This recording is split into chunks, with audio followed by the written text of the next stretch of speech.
You're a web developer. You have an ethical and legal responsibility to create reasonably secure websites, and history has taught us that those who fail to do so can face harsh penalties. In 2014, the Home Depot data breach resulted in 50 million credit cards being stolen and resulted in numerous lawsuits. The Home Depot was required to pay out $25 million in damages. In 2013, 40 million credit card numbers were stolen from Target customers during the busy holiday season. 47 states filed lawsuits, and Target was ordered to pay out $18.5 million in damages for failing to secure their network infrastructure. Russian hacker Roman Selenev was arrested on 38 counts. His crimes primarily consisted of hacking financial institutions.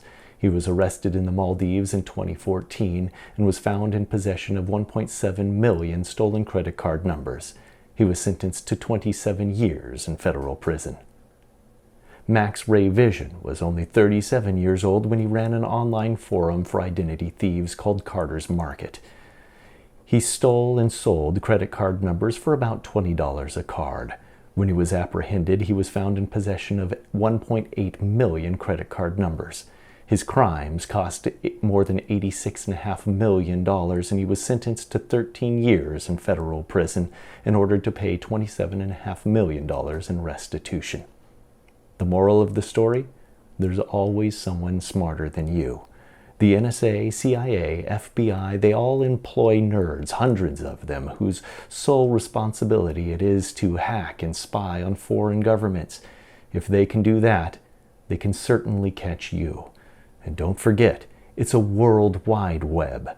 Your crimes could easily span across borders. The last thing you want is to be extradited to China or Iran to face sentencing.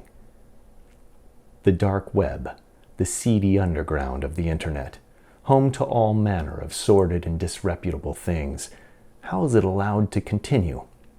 No domain registrations, hacked servers, invisible transactions funded with encrypted Bitcoin currency.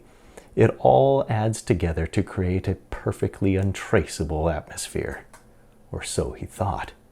Russ Albrecht, notorious owner of the Silk Road website. Despite the sophisticated dark web technologies that he used, he was caught by a single man, an IRS criminal investigator named Gary Alfred. He was caught not as part of an elaborate investigation, but by one man who simply hunted him down in his spare time. He was convicted of 7 charges in 2015 and faces 30 years to life for his crimes.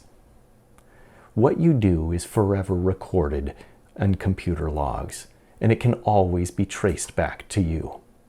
So why would anyone want to learn how to hack? As I said before, you have an ethical and legal responsibility to build secure websites. In order to protect your website from intrusion, you need to understand what you're up against. This is called ethical hacking, and it's the foundation for the cybersecurity industry. The thing to remember is that you must always use your powers for good and not for evil, and you must always keep up on your education. This field moves faster than any other industry.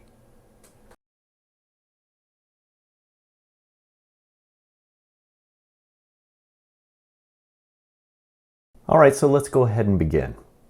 I call this first hack the "you're a bad programmer and deserve to get hacked" hack. This is a common mistake that a lot of new programmers will make. What we're going to do is we're going to try to create a simple login form. You've seen it on any type of website. As a matter of fact, you'll see it on the 000 web host. You type in your username and your password. You hit the little submit button and it logs you into the website if you've typed in the right password, and it gives you some kind of a rejection message if you've typed in the wrong password. So what we're going to do is we're going to create that login form first. Here I am in my file manager program. I'm going to go ahead and double click on the index.html page so that I can start editing the code here. Now I've already got some code in here that creates a simple div and stuff. I'm going to go ahead and delete this code so that I can start with a nice clean slate. So I have simply just a head, no styling, and an empty body. To create a basic form with a username and password box, we have to start by creating a form tag. Inside of this form, we'll put all of the different controls. In this case, a username box, a password box, and a little button, a submit button. So first of all, we want to include some kind of message to tell the user what to type in this box. So I'll say enter username. And I'll include one down here, enter password. Now I do want those to be on different lines. So I'll need to put in a BR tag to break the line of code there. To create an input box, we simply use the input command. We can give it an ID if we wanted to. We could give it some styling or something if we wanted to. Right now, I'm simply going to tell the computer that the type of input box we're creating is a text box. If you want, you can go ahead and copy that because we'll be doing the same sort of thing for our password box down here. The only difference is that the type is going to be password. You could use a plain text box for the password as well, but when you use the special password attribute here, it puts those little stars or those little dots in the password box as you type. So that's a nice security feature. We'll go ahead and add it in there. And the last thing we're going to do is put in our little submit button. That is also an input control, but this time the type, instead of being a text or password, it's going to be a button. All right.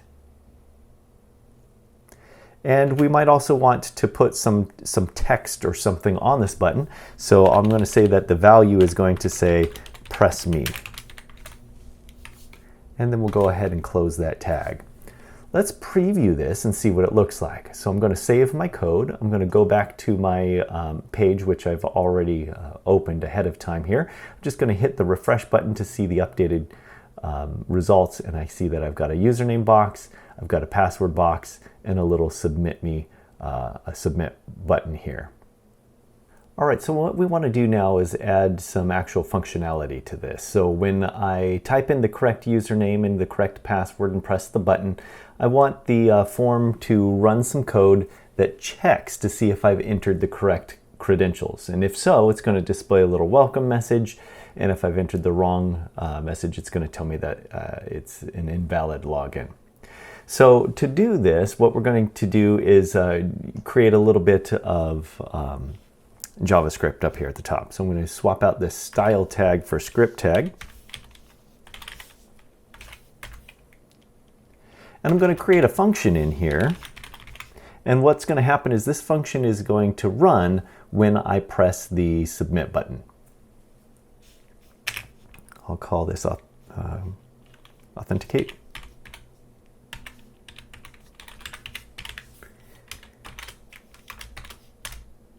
All right.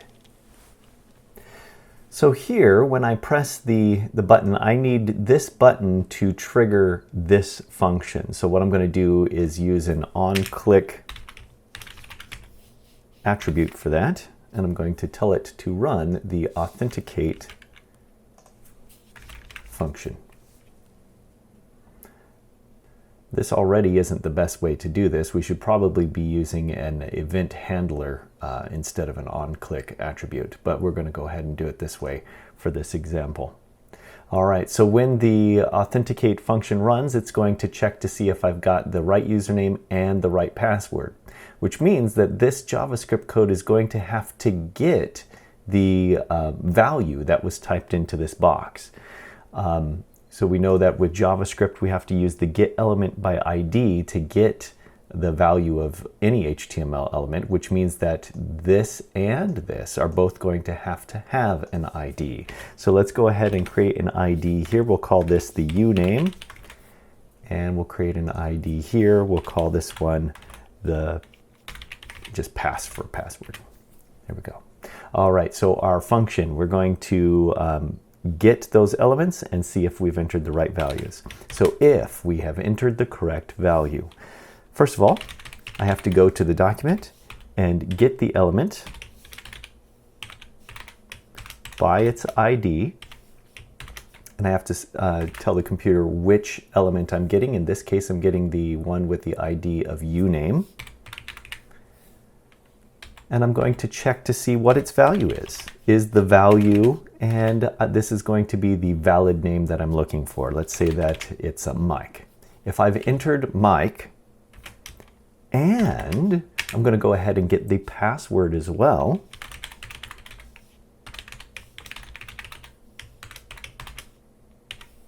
And this one, the ID name is pass. I want to get its value. If that equals, let's say 1, 2, 3, 4. All right, so here's my completed if statement. If the username equals Mike, and if the password equals 1, 2, 3, 4, then those are going to be my valid credentials. So in here, I'll just, I could make it go to another page or do something else, but just for practicing here, I'm just going to display an alert box to let them know they did it right. So I'll just display a little welcome message. Well, if they entered the wrong username and or password, then I'm going to do something else. I'm going to do an alert box that says invalid login.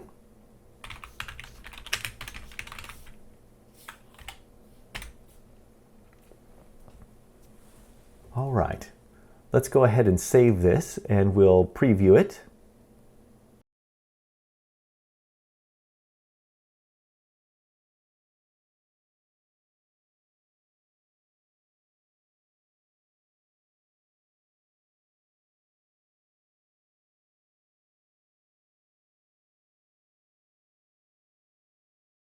So I'm reminded that you need to hit the save button on your file editor frequently.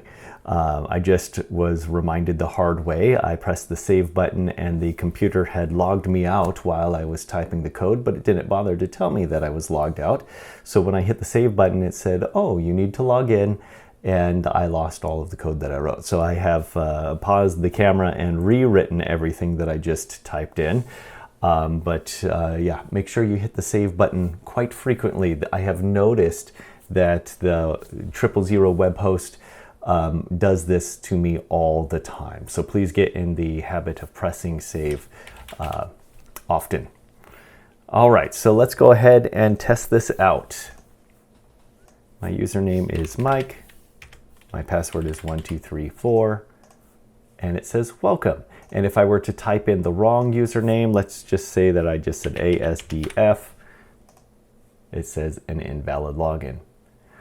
All right, so what's wrong with this? It appears to work. It's doing everything that we told it to do. Here's the problem. We have written usernames and passwords in plain text in our code. You never want to do this because the end user has access to that information. Let's look again at the page. This is all they would have to do. If they right-click anywhere on the page and select Inspect, they'll be able to plainly see the code that you've written. Here, if I open up the head and open up the script, I can see that the username is Mike and that the password is going to be 1, 2, 3, 4. So just like that, I have hacked your website. I have gained access to user credentials, and I can use that to log in even if I'm not the person who should be logging in. As we've just seen, embedding user credentials right in your code exposes them to anyone who knows how to use the inspect tool. It's not the right way to do this. We need some way to store username and password information on the server where regular users don't have access to it. We'll need something called a server-side scripting language. 000 web host is compatible with a server-side language called PHP.